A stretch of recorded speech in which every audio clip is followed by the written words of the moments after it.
जब भी आप मौन होने की कोशिश करोगे तब दिमाग की बकबक सबसे ज़्यादा बढ़ जाती है, लेकिन कुछ ऐसी जगह होती हैं जहां आपको मौन हो जाना चाहिए, और वो कौन से 5 स्थान हैं मैं आपको इस वीडियो में बताऊंगा। एक बार गौतम बुद्ध के राज्य से 4 राजकुमार बालक उनके पास शिक्षा लेने के लिए आए हुए थे।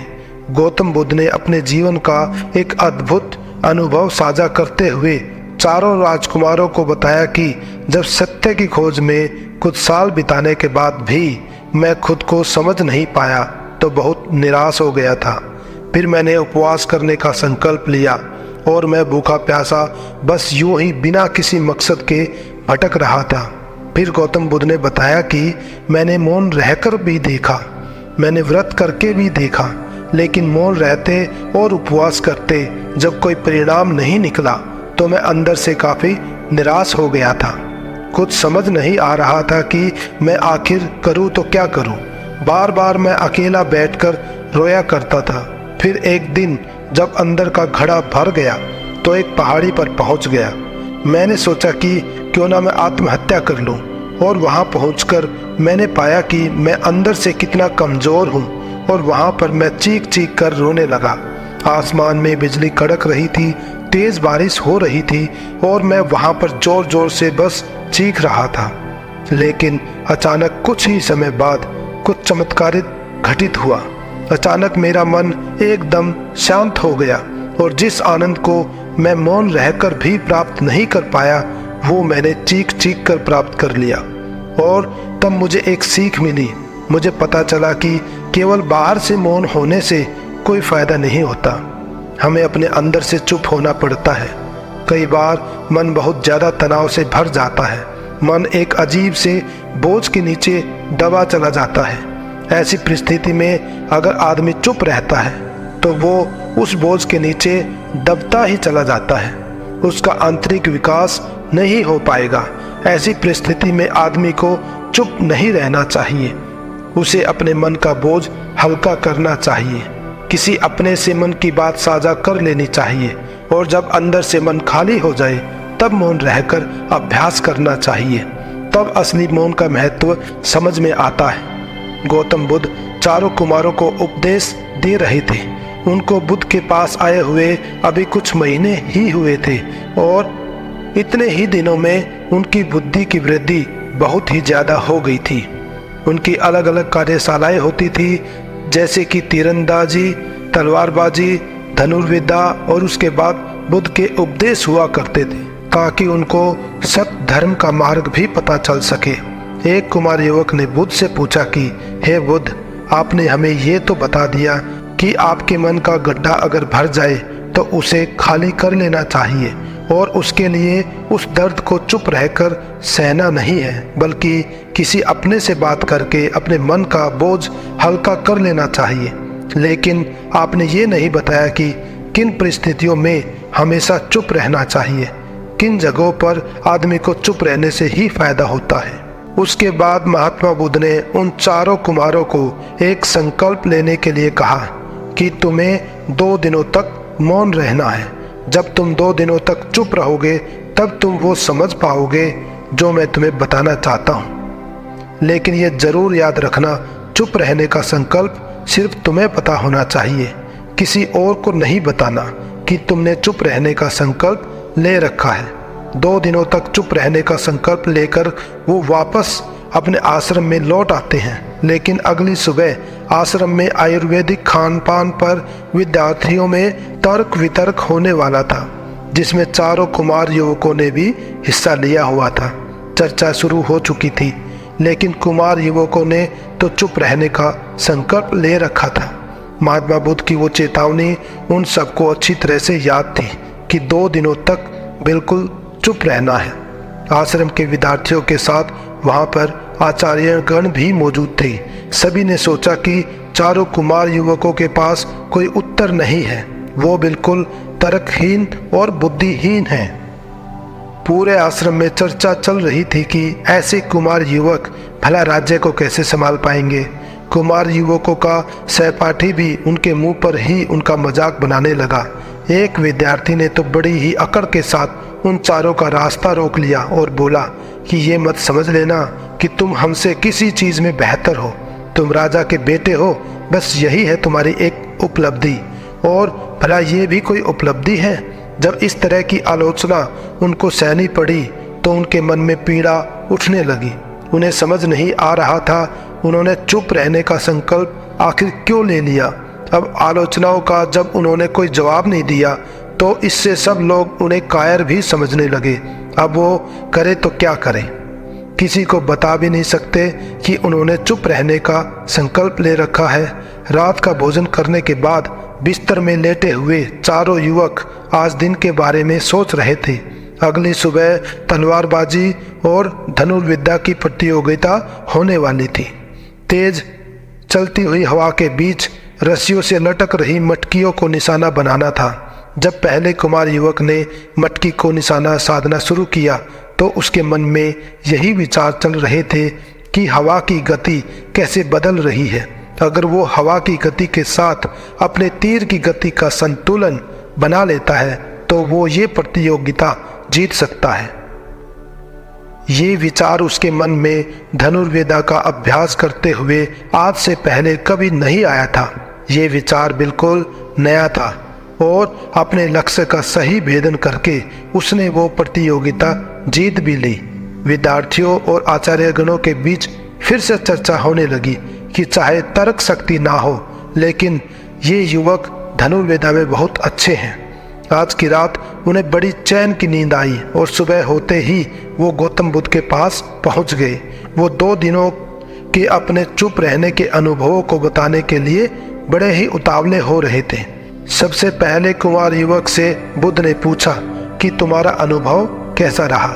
उसने कहा कि मैं तर्क शक्ति में निपुण था, मैं धनुर्विद्या ज़्यादा नहीं जानता, लेकिन चुप रहने के कारण मैं अपने तर्क ही पेश नहीं कर पाया, इसलिए मुझे आलोचना सहनी पड़ी और मेरा वो अनुभव कोई खास अच्छा नहीं रहा। फिर महात्मा बुद्ध ने उसे समझाया कि अनुभव अच्छे या बुरे नहीं होते, अनुभव सिखाने के लिए होते हैं। तुमने अपने अनुभव से क्या सीखा? जब वो इसका जवाब नहीं दे पाया तो बुद्ध ने उसका उत्तर दिया। बुद्ध बोले, जहाँ पर हमारी योग्यता का सवाल हो, जहाँ पर हमारी योग्यता परखी जा रही हो, वहाँ पर चुप रहना आपकी आलोचना का कारण बनता है। कोई व्यापारी अगर सामान बेचने का व्यापार करता है तो उसे अपने सामान के बारे में बताना ही पड़ेगा। ऐसी जगह पर अगर वो चुप रहेगा तो उसे नुकसान झेलना पड़ेगा। इसी प्रकार अगर वो अपने सामान को भूलकर किसी दूसरी चीज के बारे में चर्चा करने लगे तो वो भी उसकी आलोचना का कारण होता है। कुछ लोग हर विषय पर बोलते रहते हैं, चाहे उन्हें पता हो या ना पता हो, लेकिन उनको अपनी राय रखना जरूर होता है, उनका अपना एक मत जरूर होता है। ऐसे लोगों को समाज में गंभीरता से नहीं लिया जाता।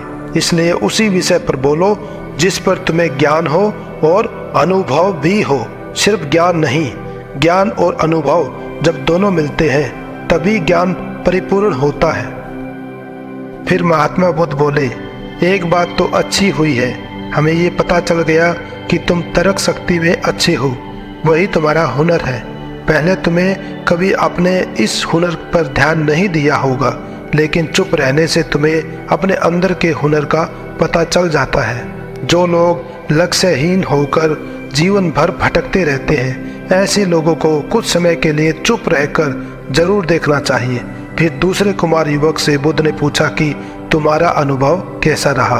उसने बताया कि धनुर्विद्या की प्रतियोगिता के दौरान मैंने पहली बार ये महसूस किया कि हवा की गति और तीर की गति का अगर संतुलन बना लिया जाए तो किसी भी लक्ष्य को भेदा जा सकता है।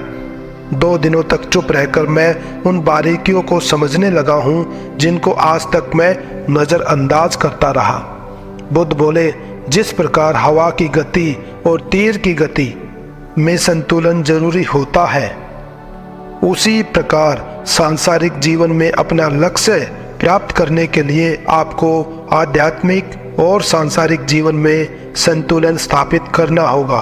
आध्यात्मिक और सांसारिक जीवन में संतुलन स्थापित होने के बाद आप बड़ी ही आसानी से और काफ़ी जल्दी अपने लक्ष्य तक पहुंच सकते हैं। कुछ लोग सांसारिक जीवन में इतने खुल जाते हैं कि उनके पास खुद के लिए समय ही नहीं होता।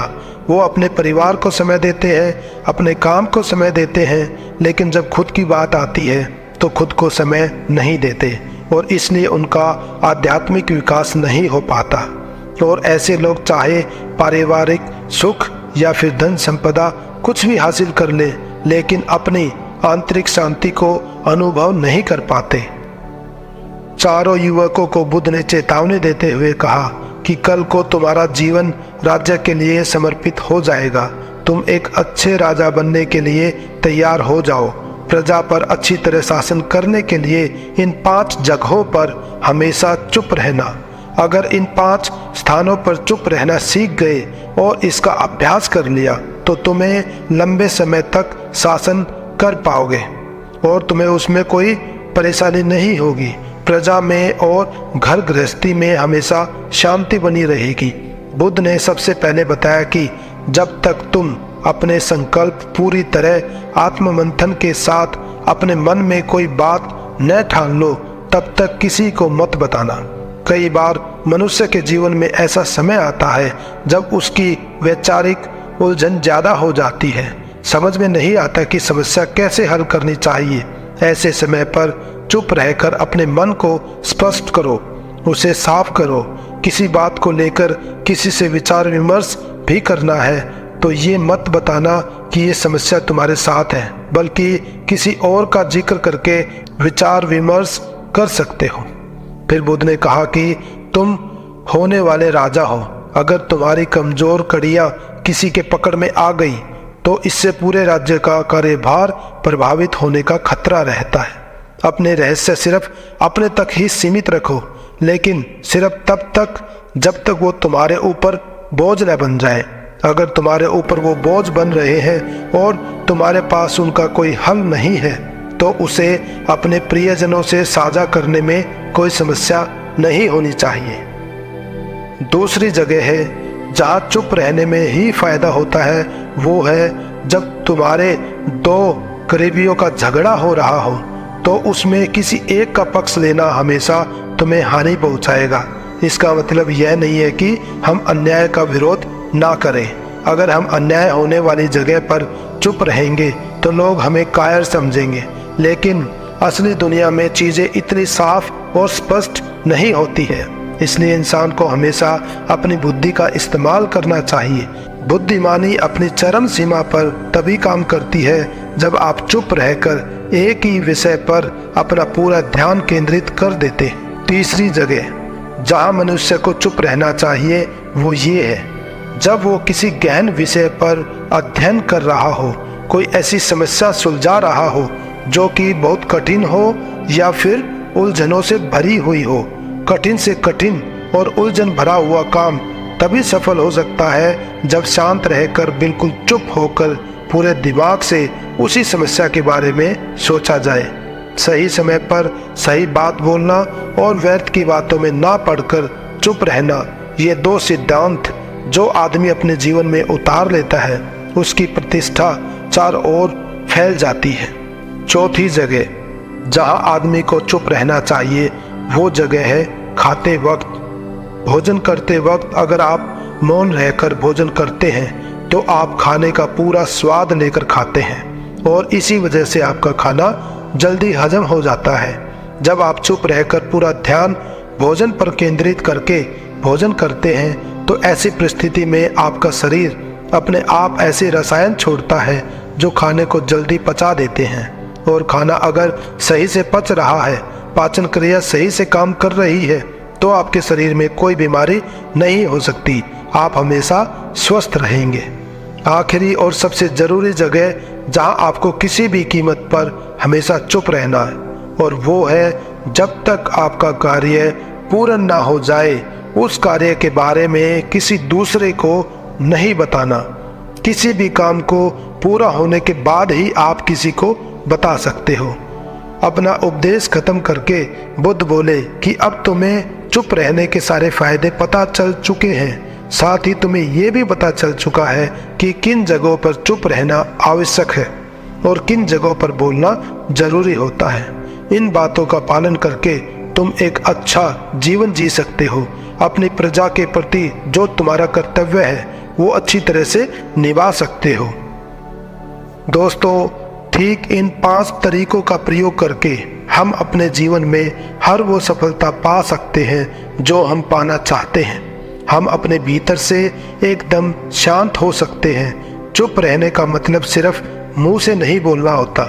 जब आप मुंह से चुप हो जाते हो तब आपका दिमाग और बोलना शुरू हो जाता है, विचारों के रूप में। हम बाहर और भीतर से चुप होकर शांति और आनंद को बड़ी ही आसानी से प्राप्त कर सकते हैं। दोस्तों, आज की महात्मा बुद्ध की ये शिक्षाप्रद कहानी आपको पसंद आई होगी। अगर आपको हमारी वीडियो अच्छी लगती है तो प्लीज़ हमारे चैनल को सब्सक्राइब करें और हमारी वीडियोस को लाइक करें। दोस्तों, आज की वीडियो में बस इतना ही। मिलते हैं एक और नई वीडियो के साथ। पूरी वीडियो देखने के लिए आपका बहुत बहुत धन्यवाद।